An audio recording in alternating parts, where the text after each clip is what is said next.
What's up, guys? This is the Gospel according to Mark with a C. He is I, and I am he. Just taking some time to tell you exactly what's on my mind. And guys, we have been tracking for the last few weeks or so, I guess, the further explanation of Star Wars, the rise of Silly Putty, okay? In other circles, it's known as the rise of Palpatine. In even other circles, it's known as the rise of Skywalker, okay? I call it the rise of Silly Putty because that's kind of what it ended up being, you know what I mean? But anyway, so yeah, in attempt to explain the various plot holes, this thing has more plot holes than there are craters on the moon. But in order to explain all of that, all right, they have rolled out the novelization, they rolled out the comics, they rolled out the hieroglyphics, whatever you want to name. They have spared no expense, all right, to find out, like, how can we further, explain this dumpster fire of a movie, all right? And I want to do this story because this is about the Star Wars comic book, and they're trying to say that Rey and Kylo, they had a bond as a dyad for years, for a long time before they met in The Force Awakens. All right, of course, there's no way you would have known that if you saw the movie because there's nothing in the movie that even alludes to that. But, you know, here's the comic book to kind of say this is what it is, all right? So here we go, all right? In this article here is on CBR.com, yes, CBR.com, and it says here, Star Wars confirms Kylo Ren and Rey had a connection long before they met. A connection. They had a love connection. And it says, Star Wars The Rise of Kylo Ren, number 4, reveals Kylo Ren and Rey had a Force connection way before they crossed paths in The Force Awakens. And this is by Ronaldo Matadine. Ronaldo Matadine, you just know he's a red hot lover with a name like that. I love to walk up to a babe in a club and be like, my name is Ronaldo Matadine.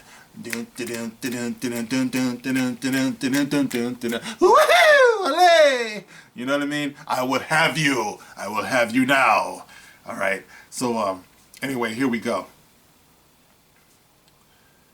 Warning. The following article contains spoilers for Star Wars The Rise of Kylo Ren, number 4 by Charles Soule, Will Sliney, Guru FX, and VC's Travis Lanham on sale now.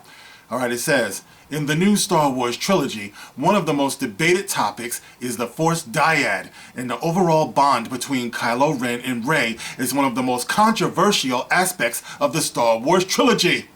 While the idea of them being the proverbial yin and yang of the Force was teased in Star Wars The Force Awakens, the concept was really explored in depth in The Last Jedi and The Rise of Silly Putty. Okay, it goes on.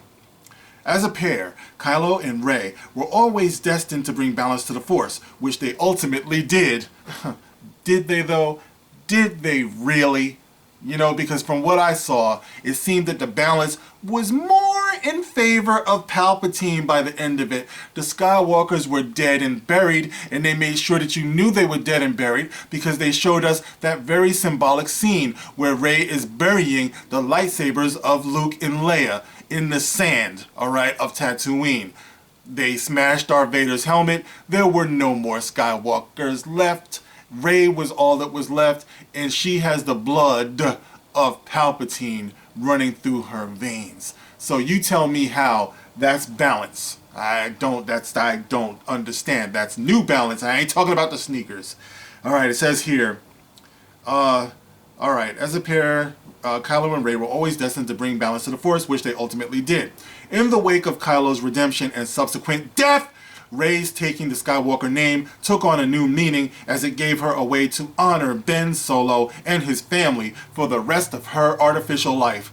And now, The Rise of Kylo Ren number 4 has revealed that the connection between Kylo Ren and Rey started long before the pair ever met. Alright, it goes on. This final issue, and guys, I read this earlier. I have no fucking clue what this paragraph means right here. Now I'm gonna need some help here. This is the reason why I'm reading it out loud. Maybe it'll make sense as I read it out loud because in my cluttered mind, I was like, oh my God, what are they trying to say? You know what I mean? So maybe you can help me out, all right? Now let's go on, all right? This final issue finds Ben trying to stave off an attempted rescue from his old Jedi friends Ty and Vo after the razing of Luke's Jedi temple. Ty, though, believes that Ben can walk back his transgressions as he senses the team didn't kill their other friend Hennix out of spite.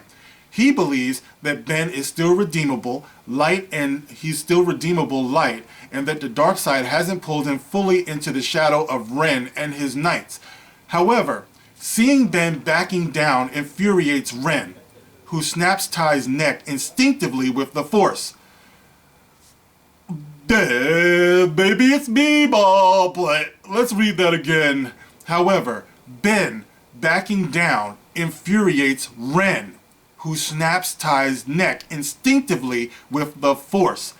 This breaks Ben and pushes him to the dark side of the Force. Seeing Ben back down infuriates Ren, who snaps Ty's neck, and this breaks Ben and pushes him to the dark side of the Force. As Ben embraces the darkness at last, he kills Ren to become the apprentice that Snoke and Palpatine always wanted him to be. Help me, because I'm not understanding that. You know what I mean? And I've been working on reading comprehension with my son, and it's like, Doctor, heal thyself. I don't comprehend. Somebody, please. It's like, I'm forgetting. I'm losing my religion here.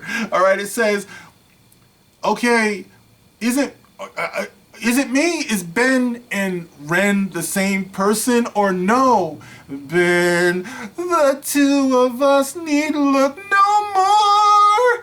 I don't know what I'm reading for.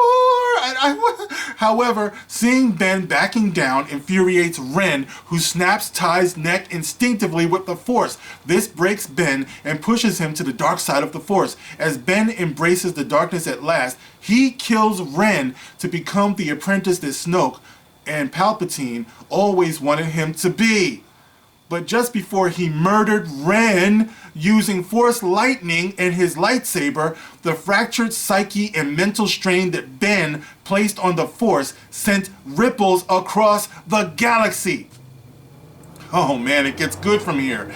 I don't know what that meant, but going forward, and even though she was in the deserts of Jakku, she felt the cold shiver of the moment.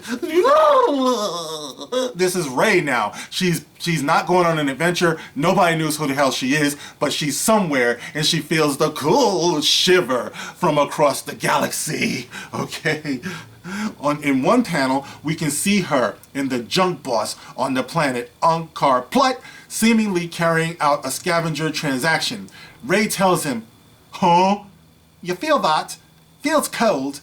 She picks up on a wave of agony and rage Ben sends across the cosmos as he takes his final steps towards becoming Kylo in what is for the moment their first canonical interaction. While neither she nor the nearby Unkar has a clue what's going on, this is some of the earliest evidence we've seen that she and Kylo are a dyad. Oh, it's so exciting. Sorry about that. I know I went high with that. Ooh, it's so exciting. Is that better?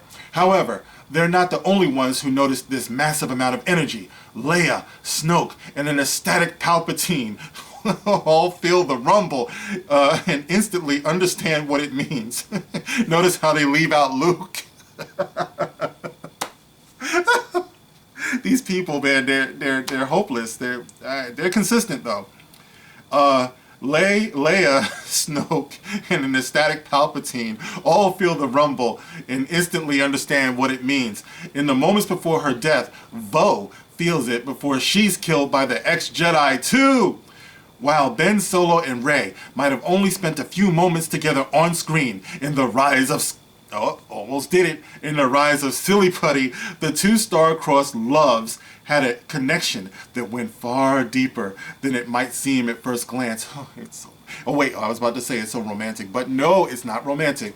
And this moment was an organic way to make that connection evident. Okay, if you buy that, that's the end of the article.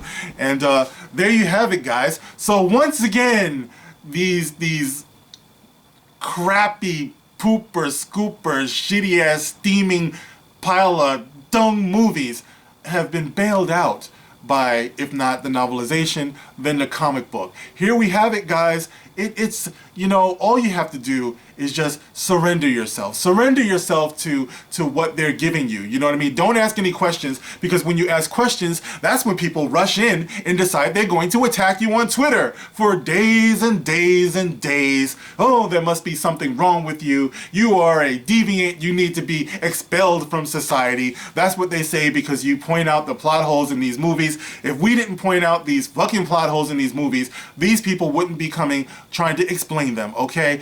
It's gutter trash like you people out there who just accept anything, all right? Which is the reason why we find ourselves in this in the first place, because they assume we're all that way, all right? But I proudly stand up with my brothers and sisters from the Fandom Menace and all right-thinking people in saying you can do better, and we expect you to do better with whatever comes in the future, because now we have introduced ourselves and we're not going anywhere. So you can continue to attack us, you can continue to target us, you can continue to try to discredit us. If you haven't noticed, the movement just grows and grows and grows, okay? So do what you gotta do, all right? We stand strong and we're here. We will always be here. All right, so guys, get in the comment section and let me know how you feel about this. Kylo Ren and Rey, always destined to be together even before they look deeply into one another's eyes.